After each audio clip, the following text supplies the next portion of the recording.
O português é hoje a quinta língua mais falada do mundo.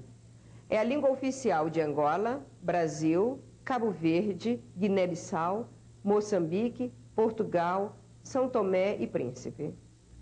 A língua portuguesa vem ganhando importância ao longo dos séculos. Os países de fala portuguesa destacam-se entre os outros povos, ganham importância no mundo atual. Mas nós mesmos, que assim falamos, encontramos dificuldades para nos entender quando escrevemos. Os países lusófonos falam o mesmo português, mas o escrevem de modo diferente até aos nossos dias. Ainda existe uma dualidade ortográfica que, apesar de muitas e muitas tentativas, só agora começa a ser superada. As dificuldades maiores estiveram sempre em nós, os portugueses. E em nós, os brasileiros. Há mais de um século que essa tentativa da unificação da nossa ortografia vinham esbarrando em um problema simples, quase trivial. De um lado do Atlântico, Portugal sempre se considerou dono da língua por razões históricas, talvez. Do outro lado, o Brasil também passou a se achar dono do falar português. Em 1911, Portugal fez uma grande simplificação da ortografia. Simultaneamente, o Brasil também fez a sua e ambas passaram a vigorar. Uma aqui, outra lá. Ou uma lá, outra cá. Em 1930, houve nova tentativa, mas persistiu o mesmo problema. Cada lado quis impor o seu jeito de escrever e não saiu acordo. Só se chegou a um acordo em 1943. Mas o Congresso Nacional, o Parlamento Brasileiro, não aprovou os entendimentos e a simplificação passou a vigorar só em Portugal. O Brasil fez uma outra, ao seu jeito e para seu próprio uso. Finalmente, porém, em 90, chegou-se a um novo acordo, que deve entrar em vigor em princípio de janeiro de 1994. As discussões foram coordenadas pelo filólogo brasileiro Antônio Weiss. Recentemente, em 1986, sob o governo de Sarney, a Academia Brasileira de Letras foi credenciada para convidar representantes dos 7 países lusofônicos, já não agora só Brasil e Portugal, mas Brasil e Portugal e também Angola, Moçambique, Cabo Verde, Guiné-Bissau, São Tomé e Príncipe, todos eles, mais os representantes de Brasil e Portugal, se reuniram em 86 na Academia Brasileira de Letras, no Rio de Janeiro, a fim de ver se lograva um entendimento. Esse entendimento foi obtido mais em Portugal e no Brasil, sobretudo em Portugal, houve uma grande resistência pelos passos muito audazes que foram dados. Então, novamente, nos reunimos em 90 em Portugal e chegamos a uma contemporização.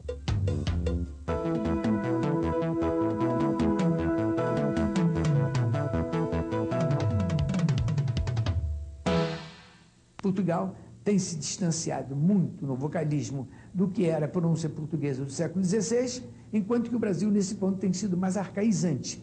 Mas, do outro lado, Portugal tem tido uma norma única aceita entre Lisboa e Coimbra, para todo Portugal, enquanto que o Brasil tem tendido a ter normas cultas diferentes. O gaúcho não se resigna a ter que pronunciar como um carioca, que não se resigna a ter que pronunciar como um paulista, que não se resigna a ter que pronunciar como um cearense e assim sucessivamente. Na prática, o Brasil tem várias normas. Um brasileiro que se encontra ao acaso com um moçambicano terá, a princípio, certa dificuldade de entendê-lo e vice-versa. Cada país tem seu jeito de falar, sotaques diferenciados e vocabulário próprio. Eu vi aí no roteiro em que se um brasileiro encontrasse de repente com um moçambicano, haveria uma certa dificuldade de entendimento entre eles. Entretanto, para nós também existe dentro do país. Portanto, a nível interno existe esse problema de, por exemplo, eu que sou do Sul, não conseguir entender perfeitamente o que diz um cidadão, por exemplo, de Nampula. Eu acho muito importante, sim, porque vai facilitar a compreensão da forma escrita entre vários países que falam português, né? Quando eu cheguei aqui em 86, eu tinha dificuldades de compreender algumas frases, por exemplo, como fato, o Brasil não coloca o C, não é? Eu enfrentava dificuldade em compreender, por exemplo, o sentido, por exemplo, da palavra. Mas também nos nossos países há diferenças. Há diferenças, por exemplo, no que toca às regiões, como tem o Brasil, particularmente, e mesmo Portugal. Também eles, regionalmente, em termos de entoação da língua, eles também diferenciam-se do homem do norte, do sul, do centro, do leste, oeste. Não seria então mais simples que a ortografia seguisse as características de cada um? Obviamente, a resposta é não. Em primeiro lugar, porque se a língua é uma só, não há razão para que ela seja escrita de formas diversas. A simplificação é a maneira de fazer com que a língua acompanhe a evolução de cada povo. A tendência natural dessa evolução em todas as línguas é a do distanciamento das palavras da sua etimologia.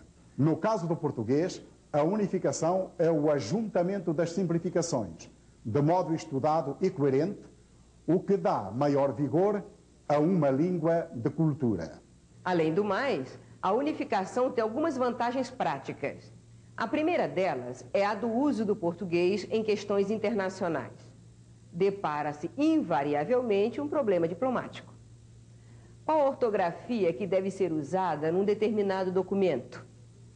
Isso não ocorre com o inglês, com o francês, com o espanhol e com tantas outras línguas, mas prejudica a imagem internacional do português. Outro problema grave é o editorial. Sem a unificação, os dicionários, enciclopédias e livros didáticos em geral não podem ter um uso comum. Também na literatura. Um autor brasileiro, para ser lido em Portugal, tem que ser traduzido, digamos assim. Com autores de grande renome, há certa tolerância, lê-se o original. Mas, de um modo geral, não. A parte literária, que uma das questões, falando sobre a nossa literatura, a literatura angolana, uma das questões que eu queria realçar é o seguinte, é que a maior parte dos nossos livros são publicados em Portugal. Embora que ultimamente já se tem editado livros mesmo em Angola. Levando em consideração a rapidez das informações, que não só vem de Portugal, mas também parte do Brasil, Angola, Moçambique e São Tomé, como também em Cabo Verde, acho muito importante, por exemplo, essa tentativa de unificação da língua portuguesa.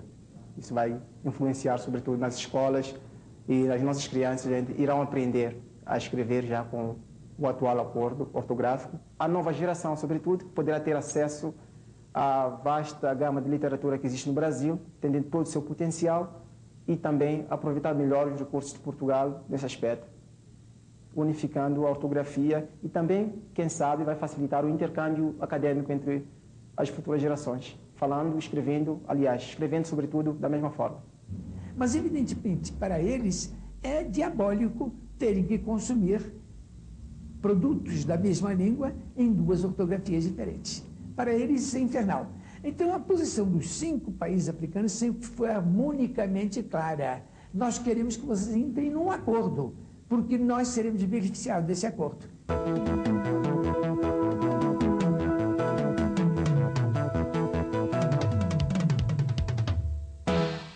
Muita gente pensa que a questão ortográfica é tão simples que eu já recebi ao longo da vida mais de 50 projetos.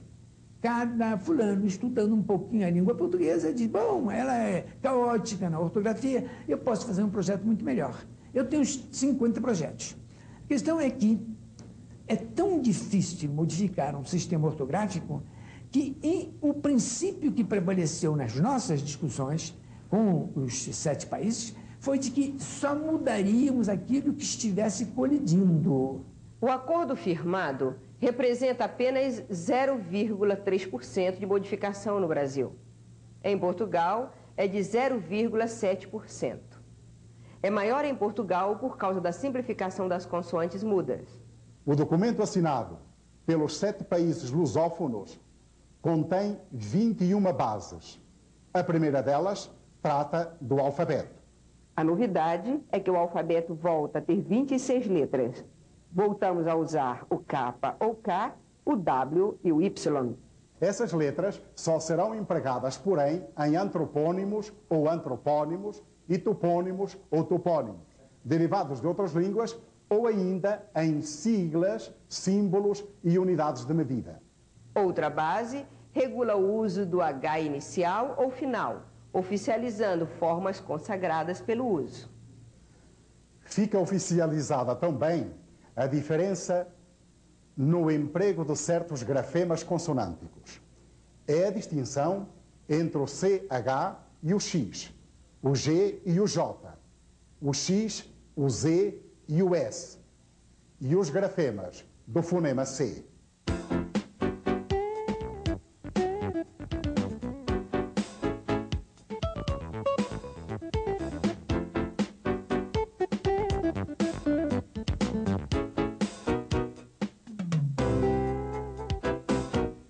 Essa mesma regra se aplica para o uso das vogais átonas, diferenciando o E do I e o O do U. O acordo também oficializa os usos e normas correntes para as vogais nasais e os ditongos e dá acentuação gráfica das palavras oxítonas e proparoxítonas. O mesmo ocorre com o emprego do acento grave, da acentuação das palavras derivadas e do hífen.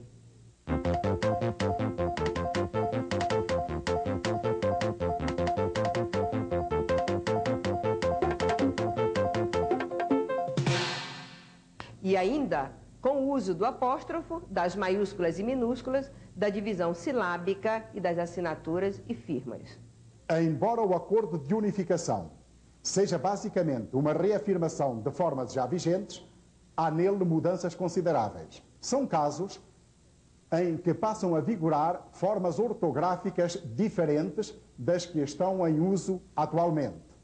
Só houve modificações naqueles pontos em que havia divergências entre o sistema português e o sistema brasileiro. O professor António Weiss destaca os três principais.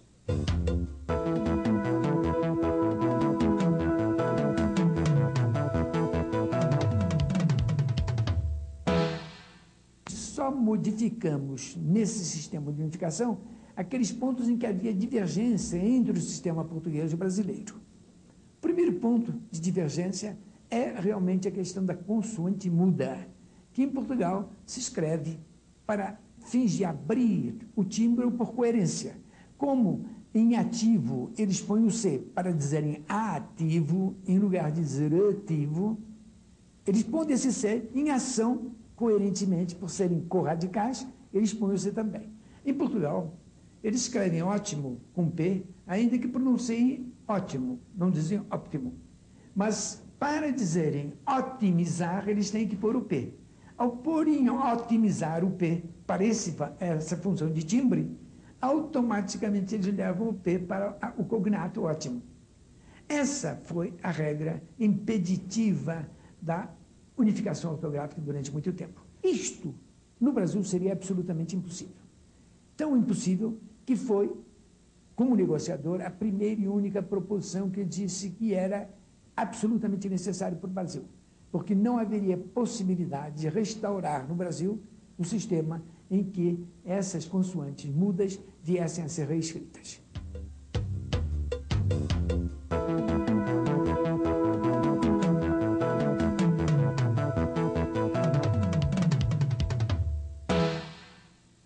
A segunda é relacionada com dois timbres que em português já não existem, em português de Portugal. Portugal não distingue ideia de aldeia. Em ambos os casos, a pronúncia é um ei, ideia, aldeia. Para um português, escrever ideia com acento agudo, se nós impuséssemos, iria ser absolutamente cerebrino. Eles teriam que pensar a brasileira a maneira de escrever cada vez que ocorresse esse ditongo final, esse antefinal, eia. Eles teriam que pensar como é que os brasileiros pronunciam, o que seria diabólico. Então, evidentemente, se se queria uma unificação, a primeira das condições de seção brasileira foi aceitar que não se trocasse, que não se usasse desse acento agudo no ditongo ei paroxítono. Do mesmo modo, no ditongo oi. Portugal não distingue heróico de oito. E em ambos os casos, eles dizem heróico, 8. Não há diferença de timbre. De maneira que a presença desse acento para nós é inútil. Agora, para eles é absolutamente necessário, porque os livra da dependência para com o Brasil. Para escreverem com acento agudo, nesses casos, eles têm que saber como é a pronúncia brasileira. Ora, seria impor aos portugueses o conhecimento da pronúncia brasileira, a fim de poderem escrever neste caso. Em compensação, no final, em oxítono, os papéis continuam a ter acento. Heróis continuará a ter acento. Então, esse é a segunda modificação para nós brasileiros.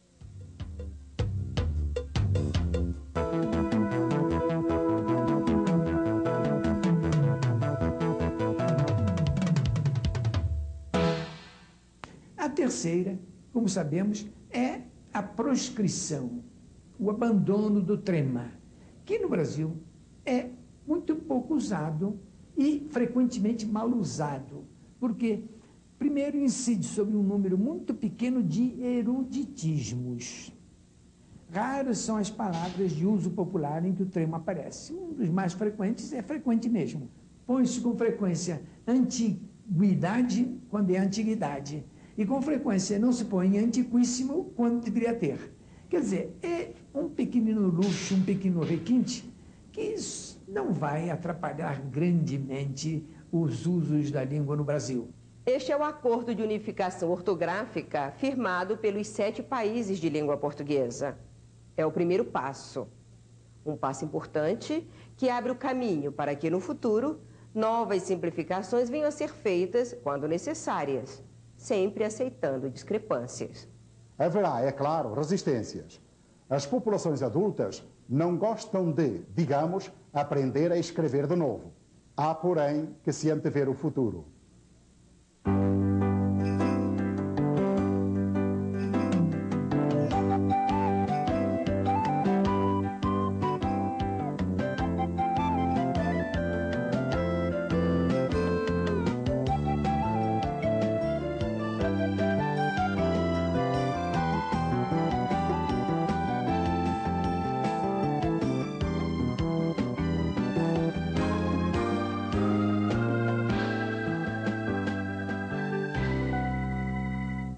Quando a simplificação, entretanto, se impõe, ao cabo de certo tempo ela vira um novo hábito. E, nesse caso, evidentemente, o defeito não é do sistema ortográfico, é do ensino primário, que o nosso é muito ruim.